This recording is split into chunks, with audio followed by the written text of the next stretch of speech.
Hua Su's recent article in The New Yorker asks, what happens after AI destroys college writing? The article addresses the issue that literature and writing instructors have faced over the past 3 years, that the college essay is in demise. According to a survey conducted by the Digital Education Council, 86% of students use AI to complete their studies at university, and that was conducted in 2024. More recent surveys across the US and the UK reveal a greater reliance upon AI by students.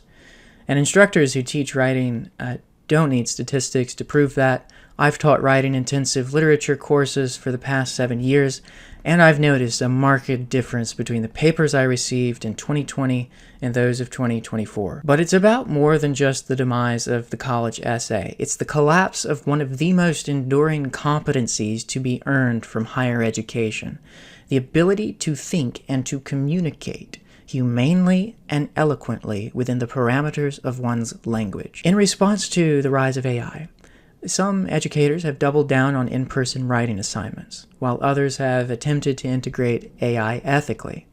And a few instructors and institutions, some of the larger big-name institutions, which are always the most resistant to change, continue to ignore the problem or to adequately deal with it. The teaching of college composition needs a change. If English departments and university writing centers don't alter their methods of teaching writing, they will soon become irrelevant. And students are getting away with it not because AI writing is so great. I think anyone who regularly reads literature and AI writing can identify AI writing. And I'm not just talking about the M-dash.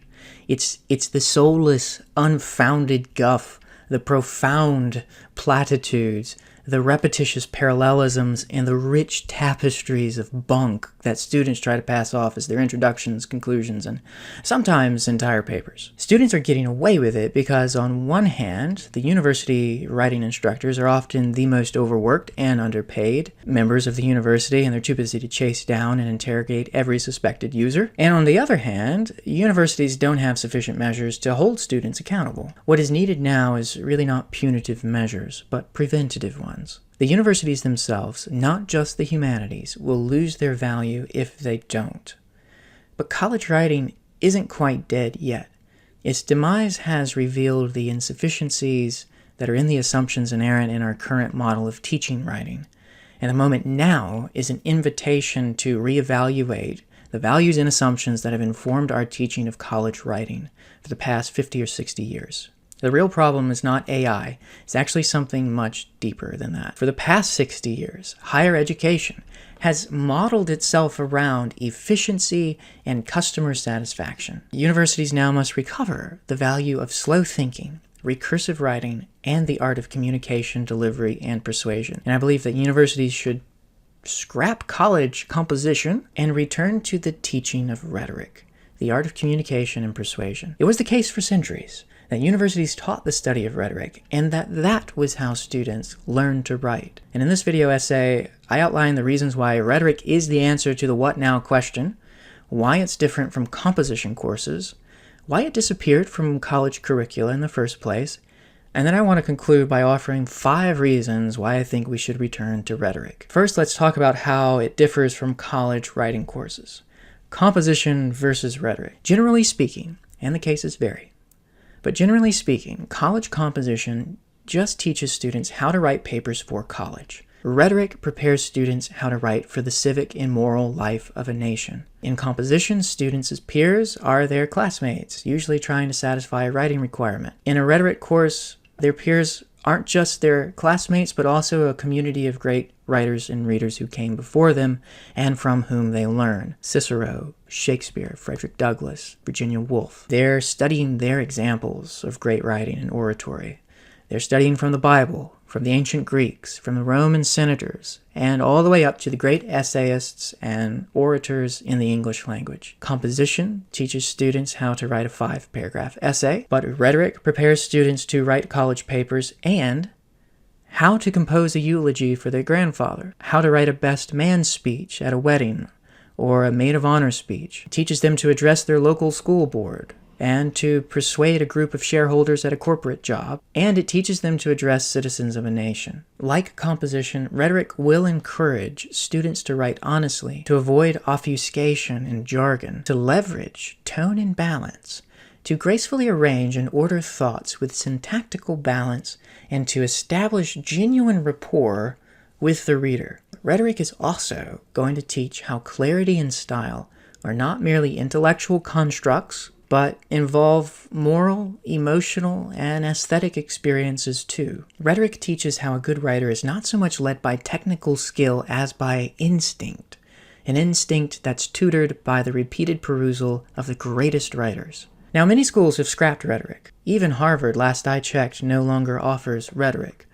But why did rhetoric disappear from the college curriculum? Rhetoric was slowly purged from American universities. As colleges and universities began to operate as businesses, priorities shifted. The promise of higher education was no longer spiritual and intellectual formation, but instead financial prosperity. Now, this is not at all the case for all colleges.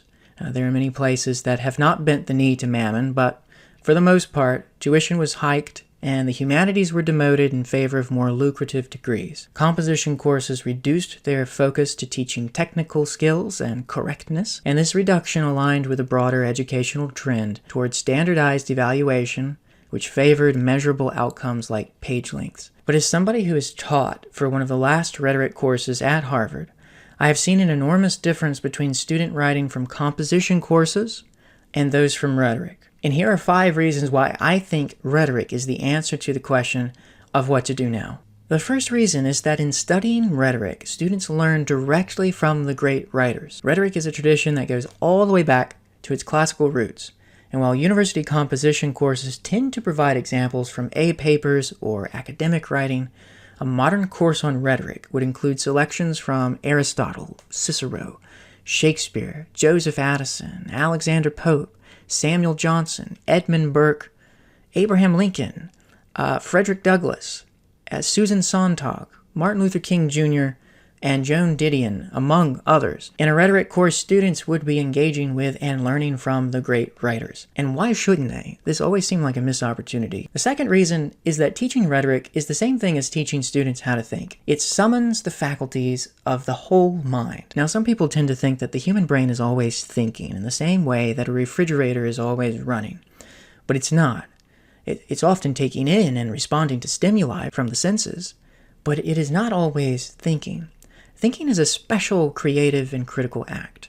Careful thinking must be trained, must be practiced. And composition courses usually focus on argumentation developed under a larger thesis, which appeals largely to logic. But with rhetoric, a student often learns first the 3 main kinds of rhetoric, kinds of appeal. Not just the logical appeal, but the ethical and emotional kinds too. Now, the third reason is that rhetoric is both critical and creative. It engages students' own interests and beliefs by asking them to respond to issues of their own times. Instead of assigning quantitative assignments like a 5-page paper, the rhetorician can assign something that's more qualitative, like students must deliver a 3-minute speech on a pressing civil concern, such as climate change, voting rights, or public health. They must persuade a skeptical audience using rhetorical appeals, the ethos, the pathos, logos, under a time constraint. This also exercises quick reasoning and creativity, which are communicable skills for the workforce. And even if students are really shy, this can be really good practice for it. There are also, more playful ways to take the edge off of an assignment like this by asking students to select a historical speech like Abraham's Gettysburg Address and recasting it for a modern audience and issue. You should grade students qualitatively based on how much they improve over the semester, not against each other. Another reason, and this connects to the third, is that there is a creative element in practicing rhetoric. And if I were teaching my own course, I would split each meeting evenly with 1/2 lecture or an analysis of great prose, and during the other half of the meeting, it would be based on individual or collaborative exercises. Drawing on the readings and lecture material, you can ask students to craft a short satirical piece in the imitation of Alexander Pope, addressing a contemporary absurdity. And there are many contemporary absurdities to address. But this engages what Friedrich Schiller called the play drive, and enlists the help of creativity toward composition. Also, rhetoric has, this is a bonus, imitation. Imitation used to be a large part of rhetoric for centuries. Benjamin Franklin learned how to write by copying out by hand the Spectator essays of Addison and Steele. But imitations can easily be built into a series of in-class written exercises in which students put the art of analysis into practice. And then finally, rhetoric furnishes students with the tools and formula of good writing. The daunting blank page is often what sends students to AI tools, but rhetoric provides a list of common topics, as they are called. For example, there are many different ways of beginning an essay and developing its message. There's the topic of comparison, in which two or more things are compared in similarity or difference or by degree. I've been doing that a lot in this one particular rhetorical exercise. There's also the topic of relationship, by which an idea is considered through cause and effect, contraries and contradictions. There's the topic of testimony, which includes statistics or quotations from authorities. These are ways to begin and to develop a thought. There are also schemes and tropes. A scheme is the ordering of a sentence, and in which students practice shaping their thought, casting their thoughts into the formula of scheme. Students would learn, for instance, the scheme of antimetaboly, which is the repetition of words in reverse order. Molière has a good one. He says one should eat to live, not live to eat. Eat, live, eat, kind of mirror each other. It's a type of chiasmus that's called antimetaboly. But the in-class midterms and finals could require students to apply a certain number of these schemes or tropes, to use several topics, and they would be graded not by length of the paper, but by the quality of the argumentation. So I think that the return to rhetoric would actually help recover what has been lost in higher education for the past 60 years or more. It's at least a starting place. And some places never gave up the study of rhetoric. So institutions that did could learn from what others, despite market trends, have held on to. Rhetoric is not the mastery of technical skill alone, but the formation of the entire imagination. And this, I think, is partly what a return to rhetoric would offer students. The students are the first victims of what's happening. The society at large, the rest of us, will be next.